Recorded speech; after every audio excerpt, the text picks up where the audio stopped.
programa Outras Palavras, um oferecimento Sindiúti MG, Sindicato Único dos Trabalhadores em Educação de Minas Gerais. Olá, veja nesta edição: Dia de paralisação contra a reforma da Previdência mobiliza a classe trabalhadora. Nós temos que continuar pressionando. Se votar, não volta. É esse o nosso slogan. Se votar, não volta. Profissionais da educação cumprem uma extensa agenda de atividades. Cientista político faz uma análise do cenário brasileiro e diz que a pobreza e o desemprego são cada vez mais alarmantes.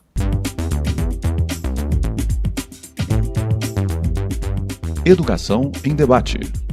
Depois de realizar o seu primeiro Conselho Geral de 2018, profissionais da educação iniciam agendas de lutas.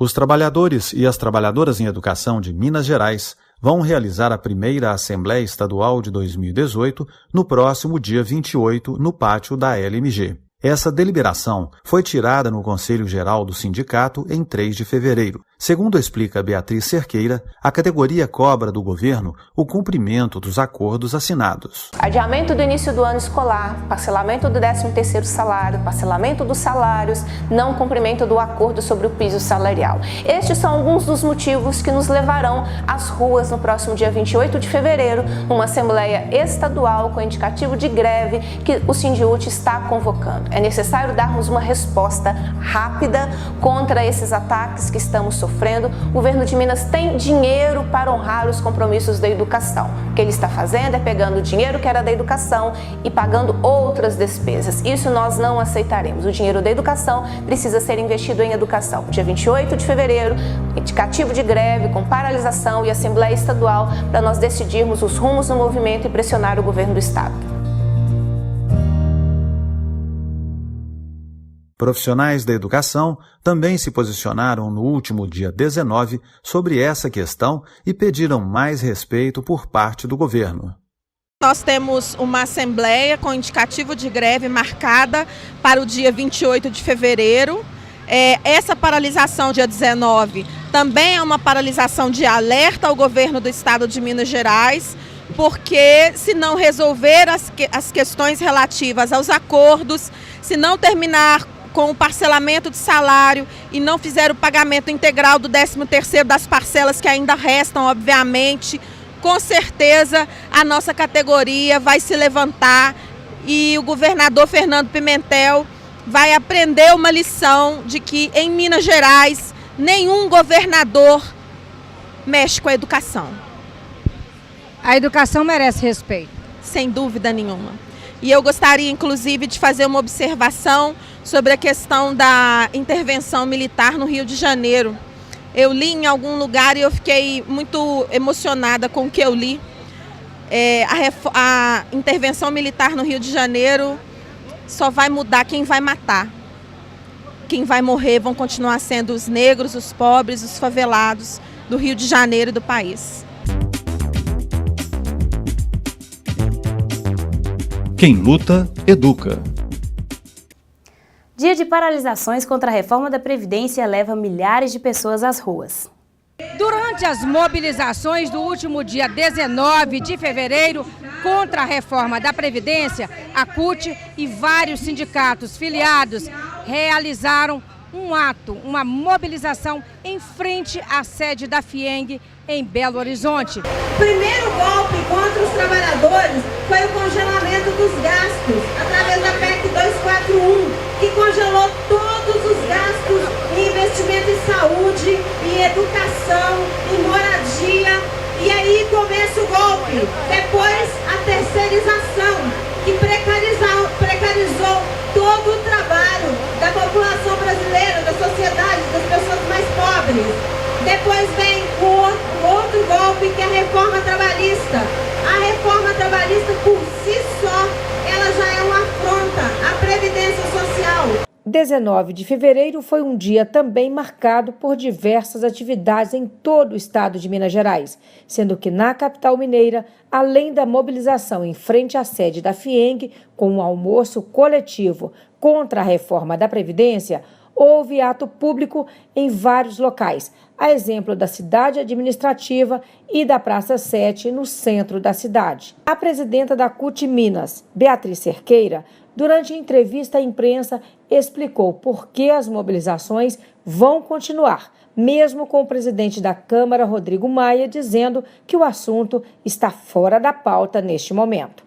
Eu não confio nessa fala, porque vem de um Congresso que já votou a reforma trabalhista, já congelou os investimentos em educação por 20 anos, já isentou petroleiras de 50 bilhões de reais em impostos, né, numa votação no final do ano passado. O que tem feito com que essa reforma não seja aprovada até o momento é a nossa mobilização. Essa foi a 4ª tentativa do Michel Temer de aprovar. Ele não colocou em votação porque ele não tem 308 votos, que é o mínimo para a aprovação da reforma. Então nós continuaremos a nossa mobilização contra a reforma, até porque é necessário que a gente esclareça a população o conteúdo da reforma, que as peças publicitárias do Temer trazem uma falsa ideia de que é uma reforma que ataca privilégios. Essa reforma não está atacando privilégio nenhum, os auxílios permanecem os mesmos, os altos salários permanecem os mesmos, ataca a população, ataca o povo, ataca quem ali está no dia a dia precisando do seu sustento para sobreviver.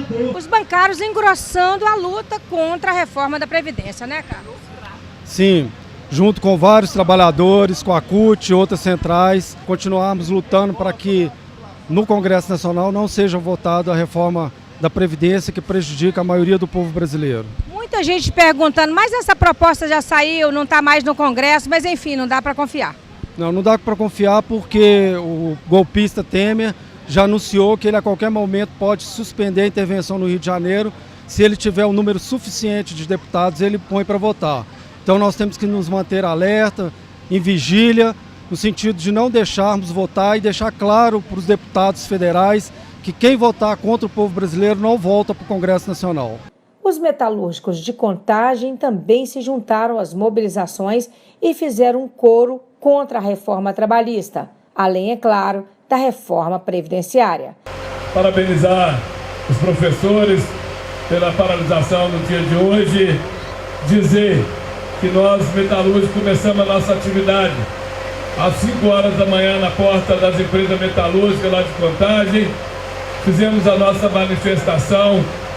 Lá em São Paulo, os companheiros metalúrgicos fizeram a paralisação da Ford e dando uma demonstração de que nós não aceitamos de forma nenhuma a reforma da Previdência, que nós vamos lutar muito para colocar abaixo a reforma trabalhista, porque nós entendemos que a reforma trabalhista que foi imposta por esse governo ao conjunto dos trabalhadores, que rasga a carteira de trabalho, que rasga a CLT, que acaba com os direitos dos trabalhadores. E agora, nesse momento, é que os trabalhadores começam, na verdade, a sentir o que é essa reforma trabalhista. É por isso que nós, metalúrgicos, também não aceitamos a reforma da Previdência, por entender que aqueles, na verdade, que estão falando que vai tirar privilégio, são os privilegiados e que, na verdade, não quer cortar privilégio. Vamos ver se o Temer quer acabar com a aposentadoria dele. Ele que aposentou com 55 anos, com um salário de quase 50 mil reais, e quer falar da aposentadoria de R$1.000, de R$1.500. É isso que nós temos que dar uma demonstração para o povo brasileiro. E nós achamos que nós tanto fizemos esse debate, fizemos o debate com a população, é que nesse carnaval, inclusive, as escolas de samba que ficaram em primeiro e segundo lugar, foi com o tema Fora Temer, foi mostrando para a população a situação de calamidade que está os trabalhadores de uma forma geral. E durante as manifestações, na porta da FIENG, uma das atrações foi a presença de um ator travestido de Michel Temer, com uma faixa presidencial no peito, carregada de dinheiro para comprar os aliados. Eu não entendo porque minha popularidade está embaixo.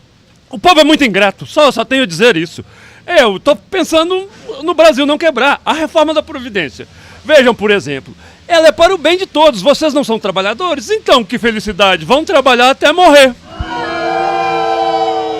Vocês me amam, eu sei disso. Saiba o que pensam os profissionais da educação. Denise, dia 19 de fevereiro foi mais um dia de mobilização, de paralisações. E a educação de novo nas ruas contra a reforma da Previdência.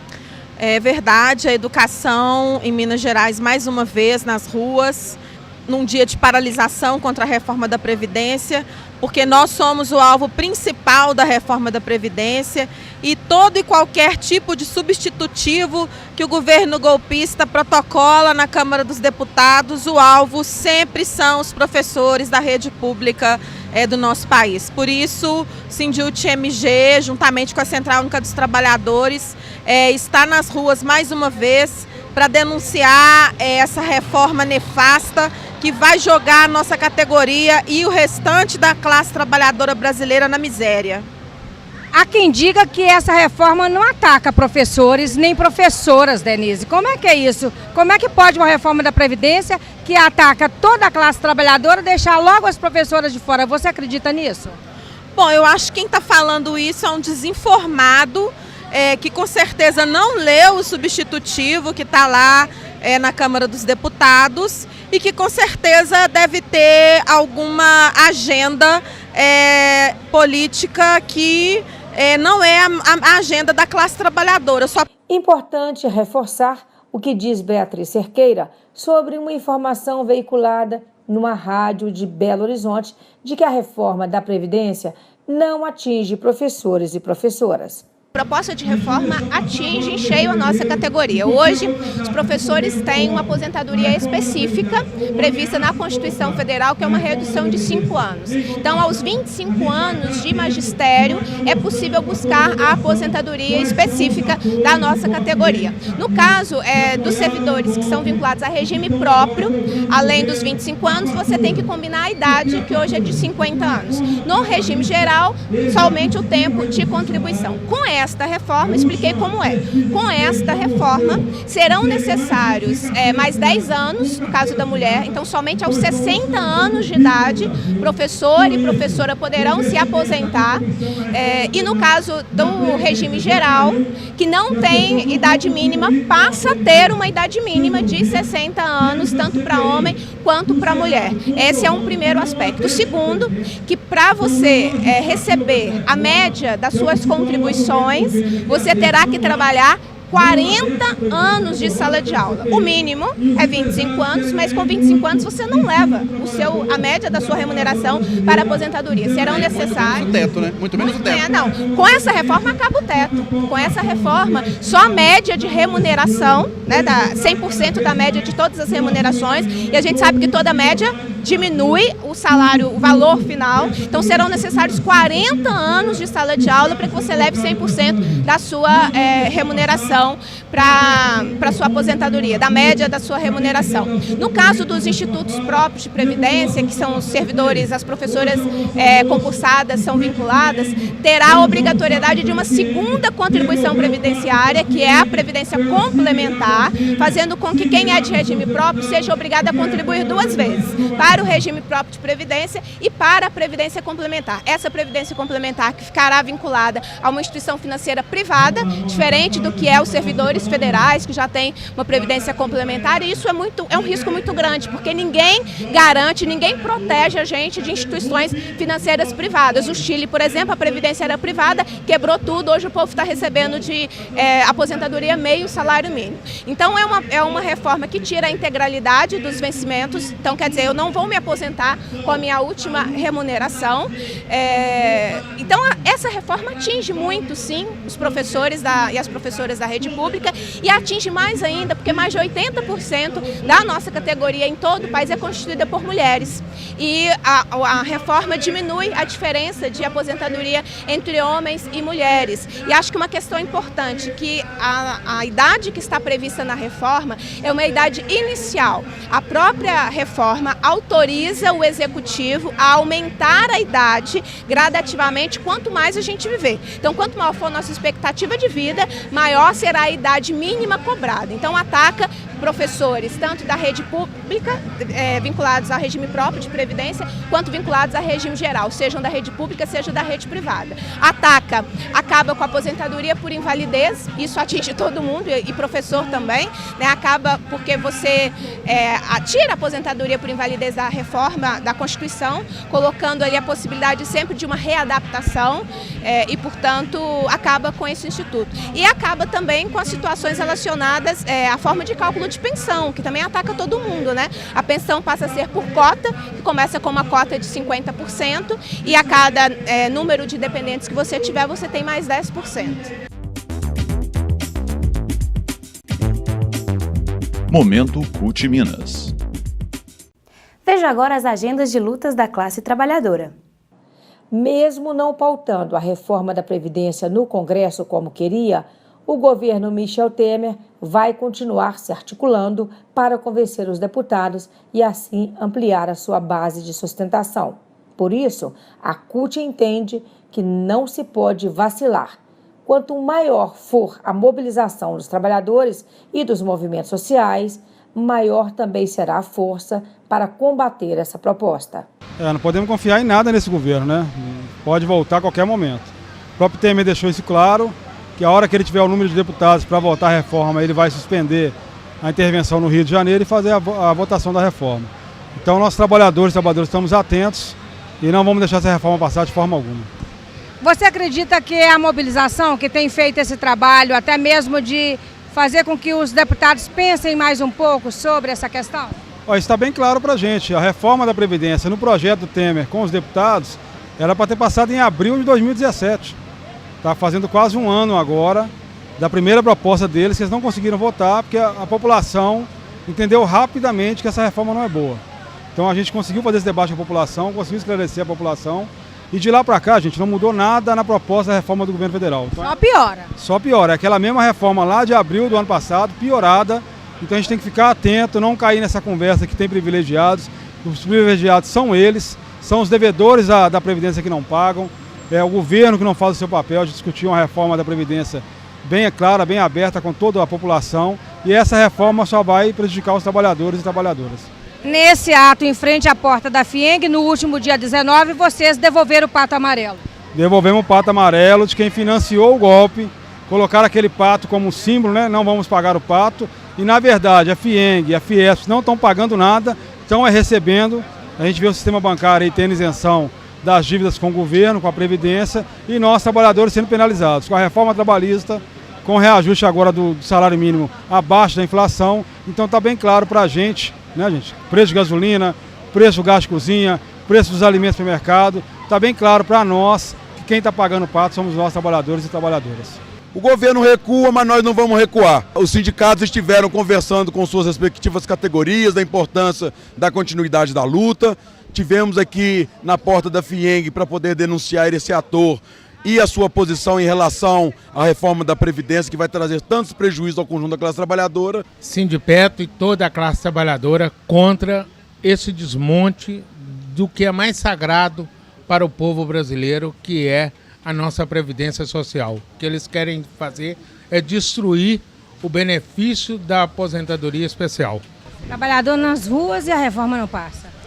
É o trabalhador nas ruas e dizer bem claro, se passar, o deputado que votar não volta para lá o ano que vem. Temos que intensificar as mobilizações, principalmente nas bases eleitorais dos deputados que são traidores aqui em Minas Gerais, que nós acabamos de divulgar para a sociedade. Acho que essa reforma, ela deveria começar mexendo nos salários, na previdência dos políticos. A gente tem que fazer uma reforma política nesse país, a gente tem que taxar as grandes fortunas, que é o que tem que ser feito de fato no nosso país. Em relação aos rurais, né, principalmente as comunidades do campo, muita perda de direitos, ou seja, essa reforma ataca frontalmente os direitos de quem está no campo, de quem vive da terra.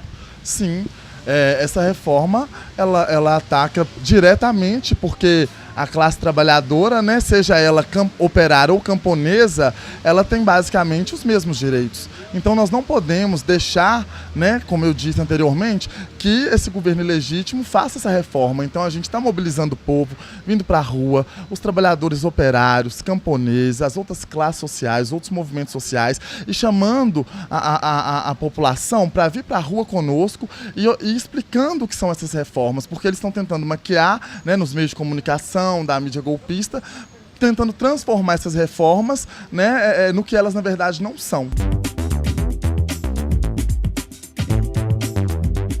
Atualidade. Professor e cientista político, em entrevista exclusiva a Outras Palavras, faz uma análise do Brasil atual. Professor da Universidade Federal de Minas Gerais, o cientista político Juarez Guimarães diz que o Brasil atual vive o drama de um golpe de Estado, com uma piora considerável das condições de vida. Aumentou muito a miséria nas ruas, em todas as cidades brasileiras, é visível, né, a quantidade de pessoas nas marquises, porque aumentou muito o desemprego. O Brasil hoje tem uma taxa altíssima de desemprego, o salário mínimo está sendo reduzido o seu valor, todos os programas sociais foram brutalmente reduzidos. Nós tivemos então essa situação do atual presidente da Câmara, Rodrigo Maia, dizer que o Bolsa Família é um programa escravidão, como se esse programa, que já foi aclamado internacionalmente, que é um programa então que veio exatamente ajudar aqueles brasileiros que estavam passando fome, esse programa é acusado de ser um programa escravidão. Ao mesmo tempo, este governo aprova leis que dificultam o reconhecimento do trabalho escravo, isto é, querendo proteger o trabalho de exploração que realmente escraviza, que cria situações análogas à do trabalho escravo. Então é um escândalo que nós estamos vivendo, o nível de agressividade, de brutalidade, de crueldade com os direitos do povo brasileiro que está sendo vivido. Mas a reação, como eu disse, a reação de consciência, a reação de indignação, a reação das pessoas buscando, então, as formas coletivas de protesto, as formas de luta, é cada vez mais visível e deve crescer muito esse ano. Aí reside a esperança.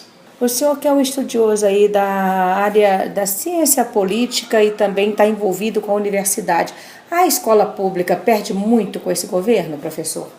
Perde demais, porque nós vínhamos construindo, dando os primeiros passos para construir um sistema integrado de educação. Isto é, desde a pós-graduação até o ensino fundamental seriam integrados num sistema cada vez mais público, cada vez mais democrático, cada vez mais integrativo das populações carentes, inclusive se promovendo melhores oportunidades para aquelas pessoas pobres, para aquelas pessoas que sofreram racismo, para as pessoas que sofreram restrições na vida. Isto é, criando melhores condições, inclusive, de abertura educacional, de formação. Nós tivemos anos de intensa melhoria qualitativa das universidades públicas no Brasil, da pesquisa, dos incentivos às bolsas de pesquisa, de intercâmbio, e é tudo isso que está sendo destruído esses anos. Nós temos que interromper essa destruição. Vamos nos lembrar também do que ocorreu com as universidades públicas, as violências que foram cometidas contra o reitor da Universidade Pública Federal de Santa Catarina, que teve que inclusive se suicidou diante das humilhações degradantes que foram feitas a ele, e a violência cometida contra os reitores da UFMG em dezembro do ano passado. Violências deste grau sequer foram cometidas mesmo nos anos da ditadura militar. Então, é um governo contra a educação, é um governo que amaldiçoa a educação, é um ministro da educação que recebeu, logo que tomou posse, aquele ator de filmes pornográficos, zombando de todos os professores do Brasil, de toda a memória, de toda a tradição da educação democrática brasileira. Mas a educação resiste, não é mesmo? Eu penso que o acumulado de avanços registrado no Brasil nos últimos 15 anos propicia um lugar de resistência. A memória dos direitos é muito recente, a memória dos direitos conquistados. Então, esta memória, ela está muito viva. As instituições estão muito ainda firmes na defesa dos seus direitos. E nós devemos lembrar sempre que a força do opressor responde à resistência do oprimido, à linguagem do oprimido, à pedagogia do oprimido, não é mesmo? Como nos ensinou um grande educador.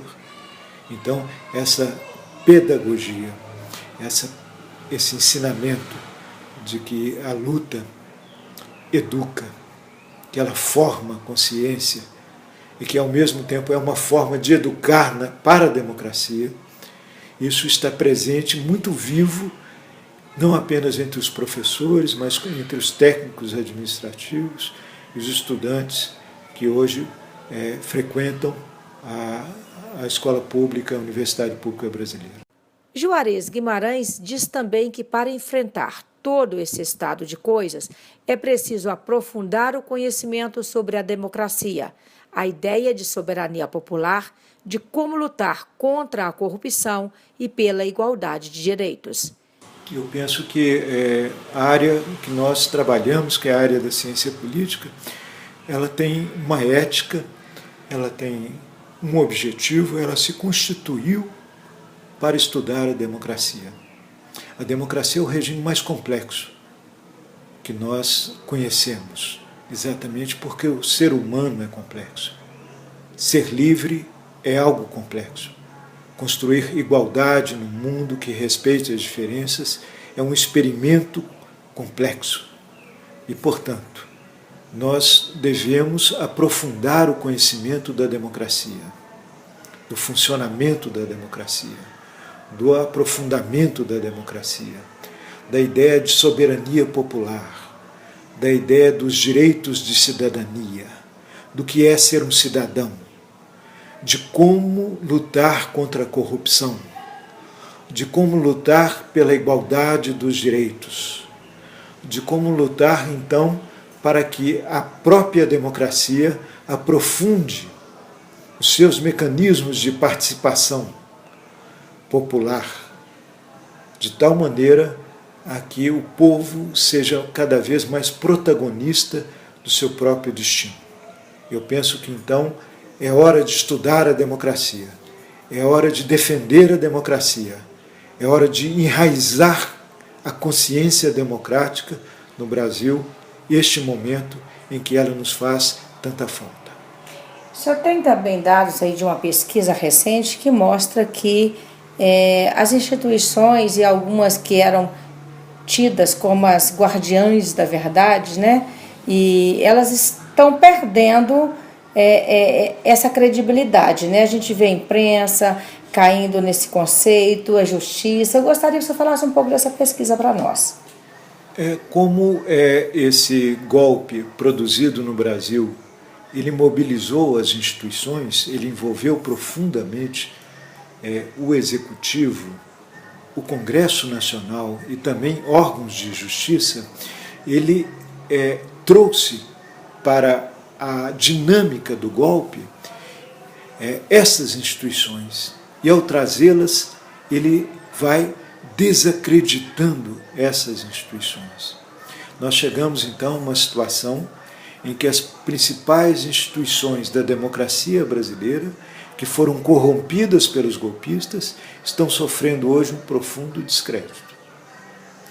Por isso, não são poucos aqueles que defendem que é hora de se estabelecer um compromisso com um plebiscito popular, em que o povo decida pela revogação de todas as leis e atos ilegítimos cometidos pelos golpistas, e, ao mesmo tempo, decida pela convocação de uma Assembleia nacional constituinte, soberana, que possa então reconstruir plenamente uma ideia de democracia no país. Fique agora com o nosso quadro de humor. Olá, pessoal. Vamos inaugurar sua nova previdência.